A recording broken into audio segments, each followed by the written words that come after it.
لکم الاسلام دینا، اور میں نے تمہارے لیے دین اسلام کو پسند کر لیا۔ اللہ کی نعمت دین اسلام مکمل ہے، جیسا کہ اللہ تعالیٰ نے خبر دی ہے۔ اللہ کی خبر سچ اور حق ہے۔ یہ آیت کب اتری تھی؟ اس آیت کے بارے میں ایک یہودی نے ایک بات کہی تھی کہ تمہارے قرآن کے اندر ایک ایسی آیت ہے، اگر وہ آیت ہم یہودیوں کے اوپر اترتی تو ہم اس دن کو عید کا دن بنا لیتے۔ حضرت عمر فاروق رضی اللہ تعالیٰ عنہ نے اس یہودی کو کہا کہ ہم اپنے دین سے غافل نہیں، میں تمہیں بتاتا ہوں وہ کون سی آیت ہے۔ وَالْيَوْمَ أَكْمَلْتُ لَكُمْ دِينَكُمْ، یہ آیت ہے، اور مجھے پتہ ہے یہ کہاں اتری تھی، یہ میدان عرفات کے اندر اتری تھی، اور مجھے یہ بھی پتہ ہے کہ آپ اس وقت اونٹنی کے اوپر بیٹھے ہوئے تھے اور آپ اپنے صحابہ کو کہہ رہے تھے کہ کیا میں نے اللہ کا دین پورا پہنچا دیا؟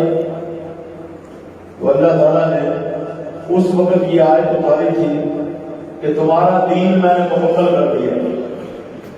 جب کوئی چیز مکمل ہو جائے اس میں کوئی کمی بیشی نہیں ہو سکتی۔ اگر کمی کرو گے تو دین میں کمی ہو جائے، اگر زیادتی کرو گے تو دین میں زیادتی ہو جائے۔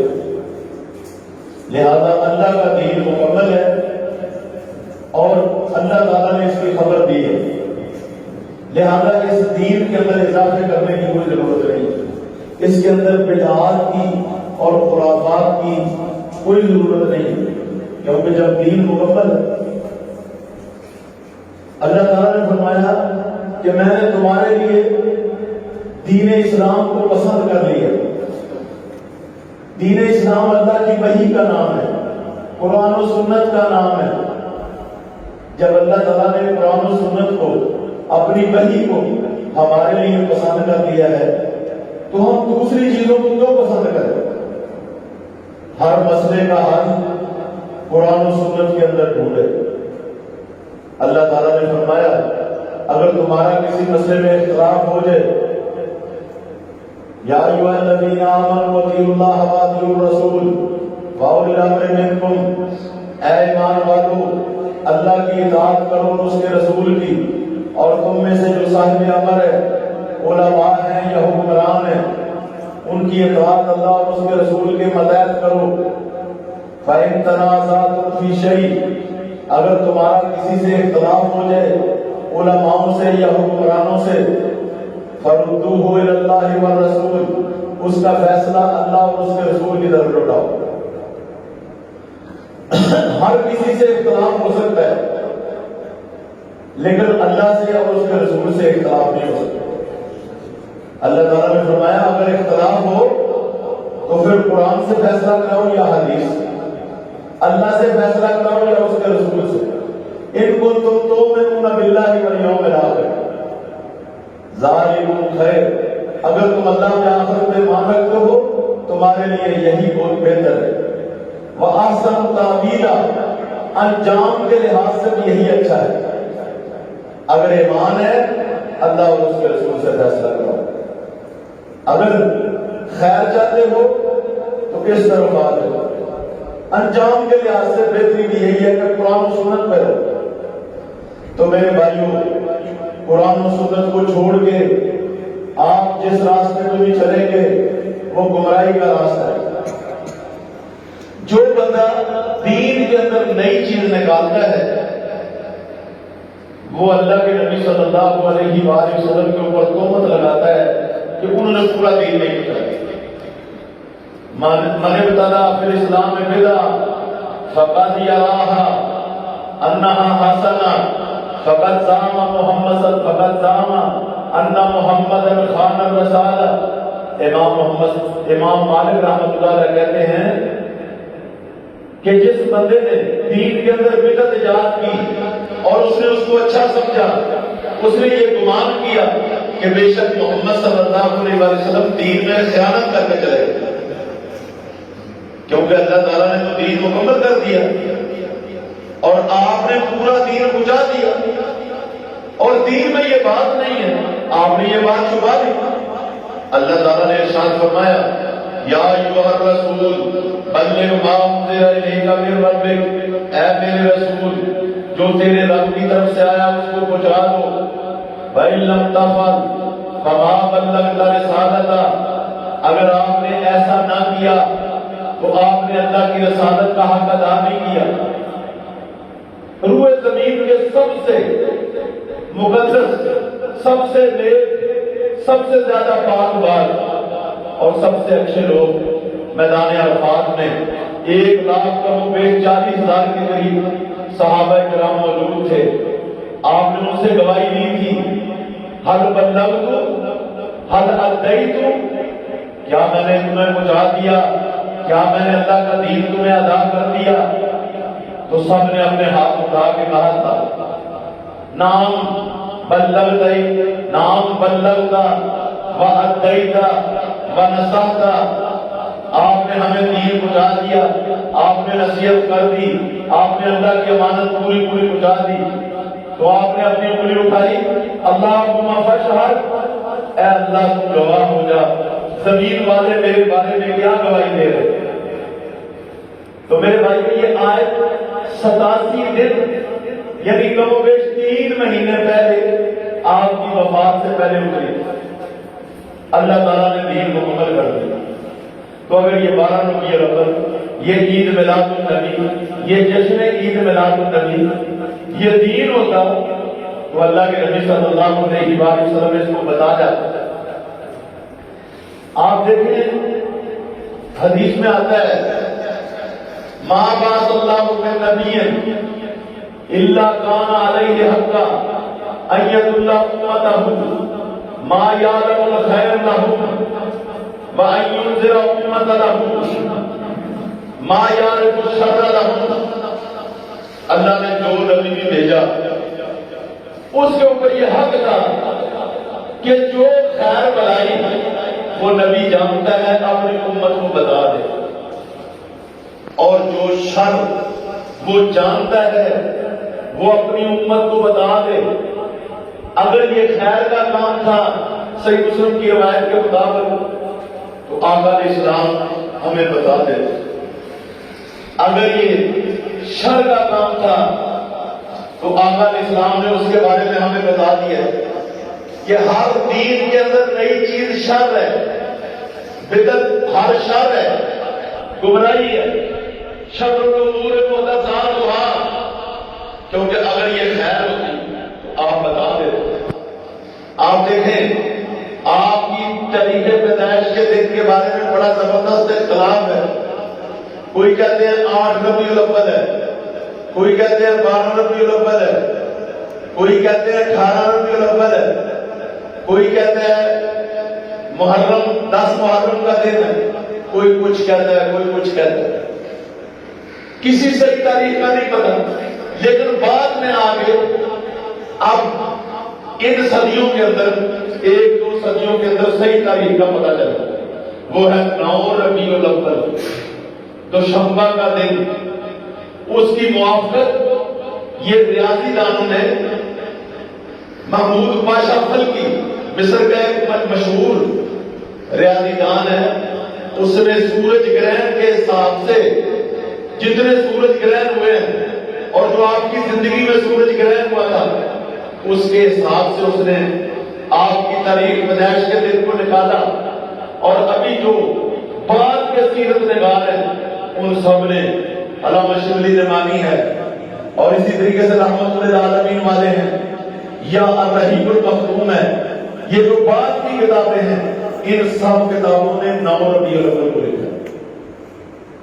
تو میرے بھائیوں دین کا مسئلہ تھا، اللہ کے نبی صلی اللہ علیہ وسلم نے 9 ربیع الاول پیدائش کا دن کیوں نہیں بتایا؟ یہ 12 وفات کو جس دن کے بارے میں کوئی شک نہیں کہ آپ فوت ہوئے تھے اس دن خوشیاں منا رہے ہیں، اور کہہ رہے ہیں کہ سب لوگ خوشیاں منا رہے ہیں سوائے شہزاد تھے۔ اب یہ بتاؤ کہ وفات کے دن ایک پیدائش کا دن تمہارے مطابق وفات کا دن ایک ہی ہے. کسی کے گھر میں پیدائش ہو اسی دن فوت ہو، جشن منائے گا یا غم منائے گا؟ تو میرے بھائیوں، آپ نے اپنی پیدائش کا دن نہیں بتایا.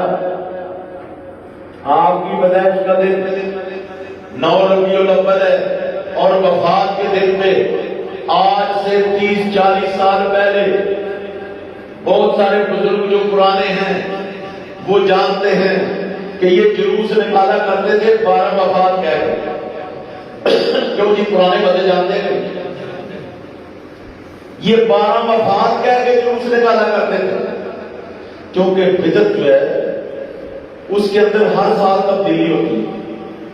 بدعت جو ہے وہ اپنے رنگ، اپنے انداز، اپنی چیزوں کو بدلتی رہتی ہے. پہلے 12 وفات تھا وہ بھی بدعت تھی، 12 وفات 12 میلاد میں بدل گئی وہ بھی بدعت ہے.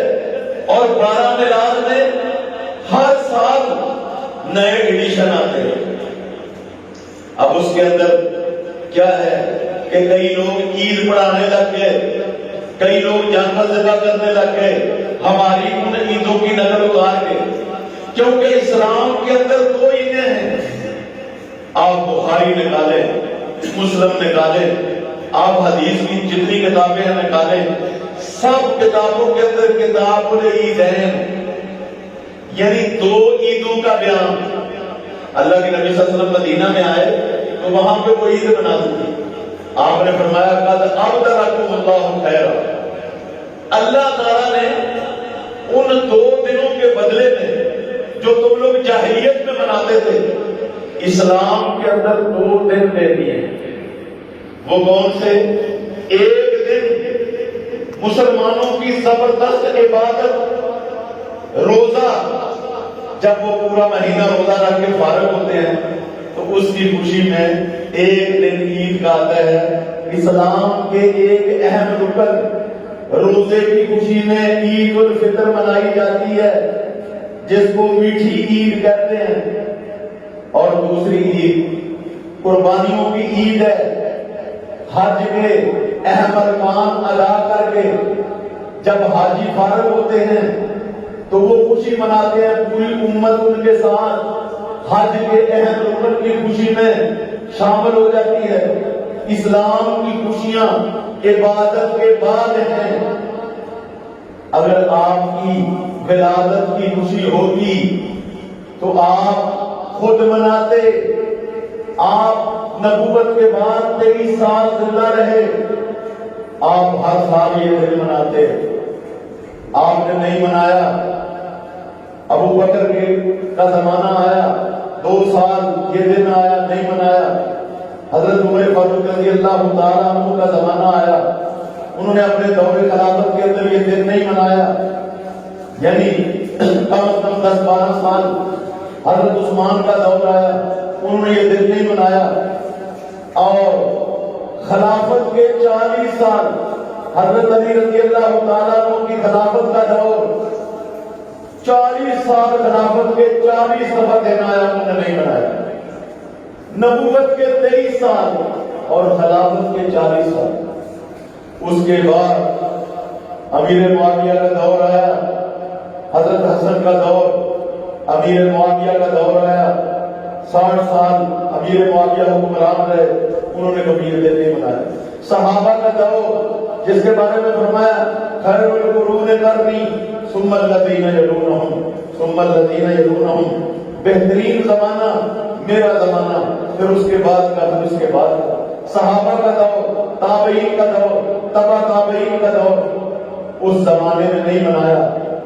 3 صدیوں کے بعد 4تھی صدی میں مصر کے فاطمیوں میں جو شیعہ رافضی تھے، صحابہ کے دشمن تھے، فاطمیوں نے انہوں نے یہ دن منایا. اور ملک مظفر الدین کوکبری نے 6ٹھی صدی ہجری کے اندر یہ عراق کے اندر بابل کے علاقے میں یہ دن منایا تھا.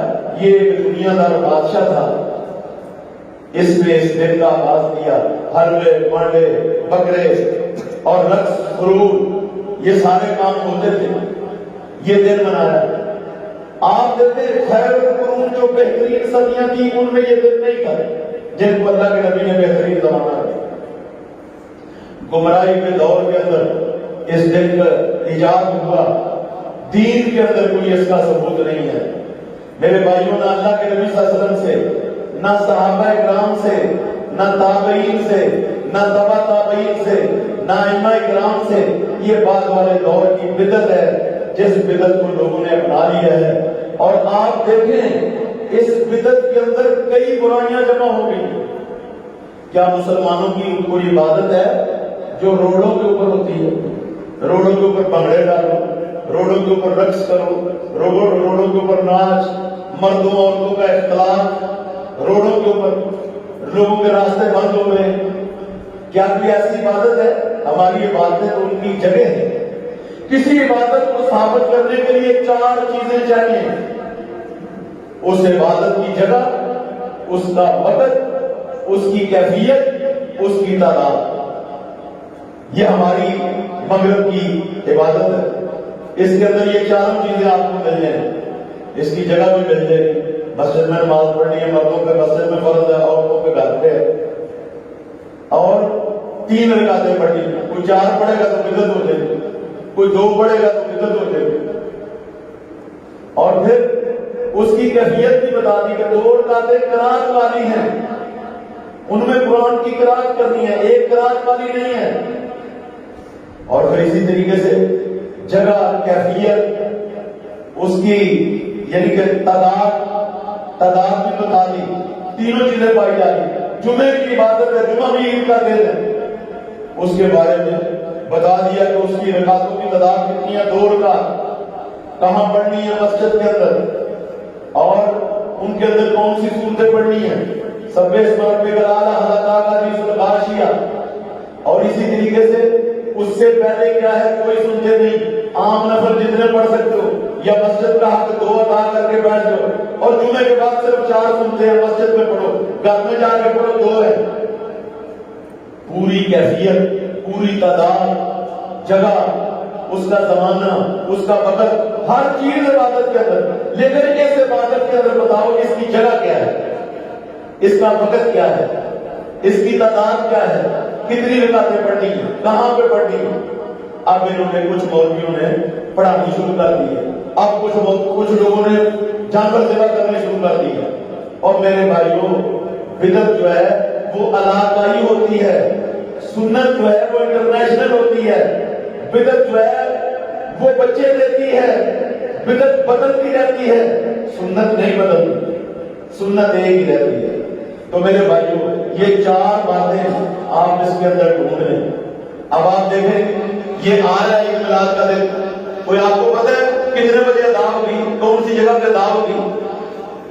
ساری کیفیتیں، ساری چیزیں، 4 چیزیں موجود ہیں. میرے بھائی، بدعات، خرافات دین کا بیڑا گرک کر دیتی ہیں. بدعتی لوگ، اللہ کے نبی صلی اللہ علیہ وسلم نے فرمایا ان اللہ حجب التوبہ عن کل صاحب بدعہ. طبرانی کبیر کے اندر صحیح حدیث ہے، اللہ نے بدعتی آدمی کی توبہ روک دی ہے جب تک وہ بدعت کو نہیں چھوڑے. کیونکہ شیطان کو گناہوں سے زیادہ بدعت محبوب ہے. ایک بندہ زنا کرتا ہے، شراب پیتا ہے، چوری کرتا ہے، اس کو پتہ غلط کام کر رہا ہے.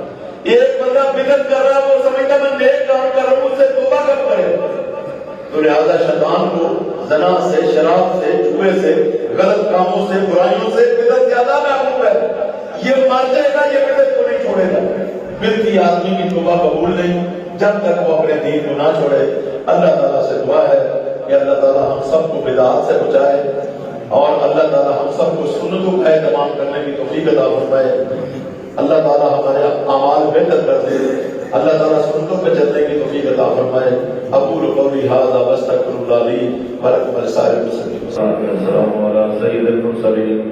اللهم صل علی محمد وعلی آل محمد كما صليت على ابراہیم وعلى آل ابراہیم انک حمید مجید. اللهم بارک علی محمد وعلى آل محمد كما باركت على ابراہیم وعلى آل ابراہیم انک حمید مجید. اے اللہ، ہمارے بیماروں کو شفائے کاملہ عاجلہ نصیب فرما. اللهم اشف مرضانا ومرضى المسلمين اللهم اشف مرضانا ومرضى المسلمين اللهم اشف مرضانا ومرضى المسلمين. اے اللہ ہمارے نمازیوں میں جو بیمار ہے، اے اللہ ہماری مسجد کے نمازیوں میں جو بیمار ہے، ان کے عزیز و اقارب جو بیمار ہیں، اے اللہ سب کو شفائے کاملہ عاجلہ نصیب فرما. اے اللہ جن حاجی صاحب نے مسجد بنائی ہے ان کے والد صاحب کو صحت کاملہ عاجلہ نصیب فرما. اے اللہ ان کے والد صاحب کو صحت کاملہ عاجلہ نصیب فرما.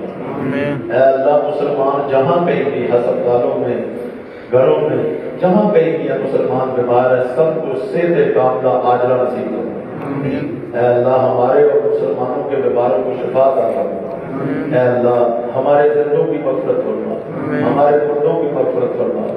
اے اللہ ڈاکٹر عبدالقدیر صاحب پاکستان کے محسن فوت ہو گئے ہیں، اے اللہ ان کی مغفرت فرما. اے اللہ ان کے کبیرہ صغیرہ گناہ معاف فرما. اے اللہ ڈاکٹر عبدالقدیر کی مغفرت فرما. اے اللہ اس کو جنت الفردوس میں ٹھکانہ عطا فرما. اے اللہ تعالیٰ جو بھی مسلمان اہل توحید فوت ہو چکے ہیں، اے اللہ سب کی مغفرت فرما. اے اللہ تمام اہل توحید کی مغفرت فرما. اے پروردگار جو پریشان ہیں ان کی پریشانیاں دور کر دے، جو بے روزگار ہیں ان کو روزگار عطا کر دے، جو قرضدار ہیں ان کے قرضے اتار دے. اے اللہ جو طالب علم ہیں ان کو پڑھنے کی توفیق عطا فرما. اے اللہ جو حاجت مند ہیں ان کی حاجتیں پوری کر دے. اے اللہ جن کے کاروبار بندے پڑ گئے ان کے کاروبار میں برکت اور ترقی دے دے. اے اللہ جن کے کاروبار رک گئے ہیں ان کے کاروبار میں برکت اور ترقی دے دے. اے اللہ جو بیکار ہیں ان کو کاروبار دے دے، جن کا کاروبار ہے اس میں برکت اور ترقی دے دے. اے اللہ ہمارے گناہوں کو معاف فرما. اے اللہ ہماری نیکیوں کو قبول فرما. اے اللہ اس مسجد کو برکت اور ترقی عطا فرما. اے اللہ اس مسجد کو برکت اور ترقی عطا فرما. اے اللہ اس مسجد کو برکت اور ترقی عطا فرما. اے اللہ ہم سب کی مغفرت فرما. اے اللہ ہم سب کی مغفرت فرما. اے اللہ ہمیں ایمان اور اسلام کی اعلیٰ حالتوں میں زندہ رکھ اور اسی کا ہمارا خاتمہ کر دے. اے اللہ زندگی عطا فرما، صحت و عافیت والی عطا فرما. اے اللہ خاتمہ بالایمان نصیب فرما.